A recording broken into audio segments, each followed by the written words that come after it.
Hello, ancient civilization buffs.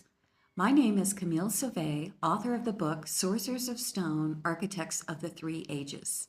And today I'm going to show you a hidden archaeological site called the River Intihuatana.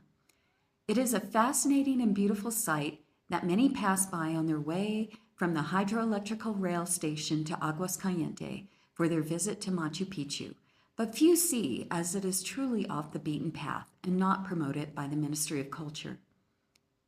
This is a site I have wanted to see for years, but for time, logistics, and money, I pushed off visiting until later this year after a friend invited me to go with him on a trip to Machu Picchu to measure the trapezoidal windows at the Moon Temple. We would make the River Intihuatana a nice side trip before our trip to the famous site. Although I always love seeing these sites, many of them are not always easy to get to, and the River Intihuatana was no exception. At first, my friend and I had to do a 3-hour jungle hike from Aguascalientes to the Hydroelectrica train station. This normally wouldn't be so bad, but there were many places along the trail where we had to jump over worn and uneven-spaced railroad beams, many of them that were situated over deep ravines. One time at a particularly scary crossing, I thought I would head back to town for fear of breaking a hip in a fall, or worse.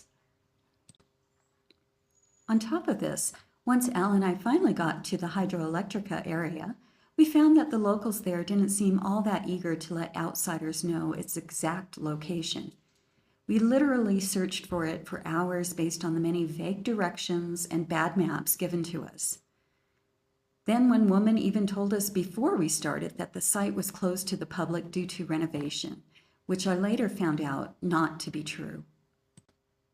Unfortunately, after about 2 hours of hiking up and down various trails and along train switchbacks, my friend, who wasn't a resident of Peru, had to abandon the search because he had to take the 2:30 Turista train back to town, or else he would be stuck walking back to Aguascalientes. It was only because I could catch the 4:30 locals train did I have the time to find the small stack of stones that were barely perceptible placed deeply in the jungle, indicating where the site was. Eureka! I finally found it! I hope you enjoyed this visit to the River Intihuatana, sans the bug bites and jumping over dangerous ravines.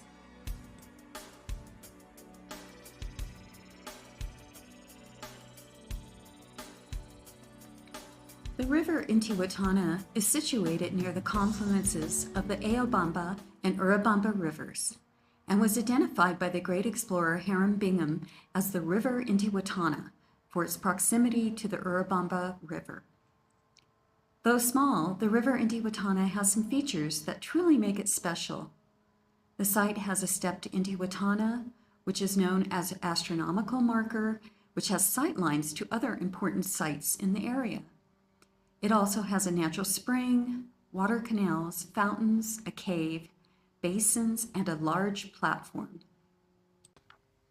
According to the paper, The River Intihuatana Waka Sanctuary on the Urubamba by Stephen Goldberg and J. McKim Mavell, all of these features make this location very significant, as most of these motifs are uncommon to find at one location. That the site has them all indicates it was an important ceremonial place for the people that worship there. The fountain is located on an upward slope but in a depression from the Intihuatana, and is designed to receive water from the east into a channel on its upper surface. This channel was engineered to distribute water to each of the 4 fountain holes on the face of the stone. Below this is a ledge with seats or shelves formed into them, possibly to be used by the high priests in water rites. Off to the east, we see a rock with 2 water basins, which according to the authors has an east-west orientation. The basins are aligned with the Overlook Basin at Yactapata and at Machu Picchu Peak, and could be used to observe the reflections of a sunset at Overlook Basin, and may have been used to catch the light on equinoxes. Here we see a large platform at the site that extends 34 feet long by 24 feet wide. The roundish tier that we find on the platform is facing Machu Picchu's Intihuatana. On the Intihuatana itself, we see various steps on the southwest corner, too small for any function except possibly symbolic, and larger tiers that get increasingly smaller as they rise and are adjoined with the small steps.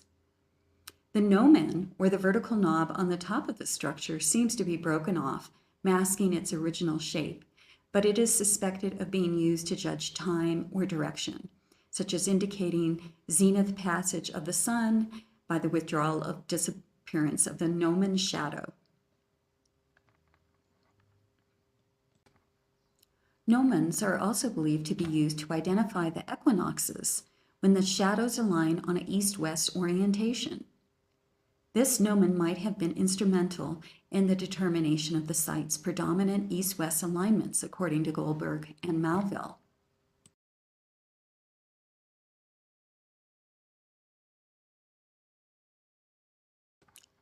Although the authors of this paper see this site primarily in terms of solar alignments to significant times of the year, I see the site as also being used as a place for initiation rites that correspond to the equinoxes and solstices.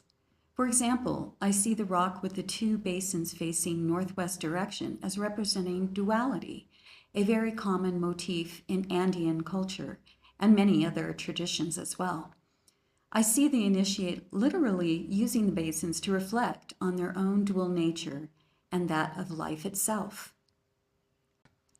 After doing so, the initiate was brought to the cave by a priest to spend time in the underworld, or Uran Pacha, to go through a period of transformation that can only happen in the dark and in a subconscious state. Perhaps hallucinogens were also used to help the initiate to see the other realities that are beyond our 3D one. After an extended period in which the initiate has been transformed in the underworld, he or she would be reborn and directed to the fountain and washed with the purifying Kame life force water.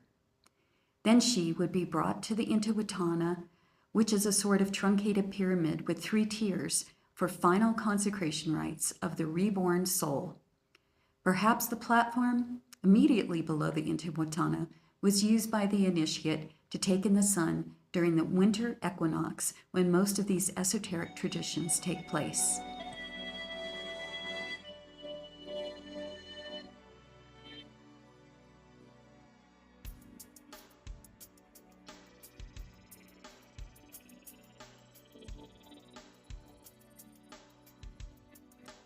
The River Intihuatana is a fascinating and rarely visited site, and I was very happy to have found it. For me, besides the exceptional and transcendent beauty of the stonework, it conveys a life of people deeply connected to nature and their connection to the heavens and earth.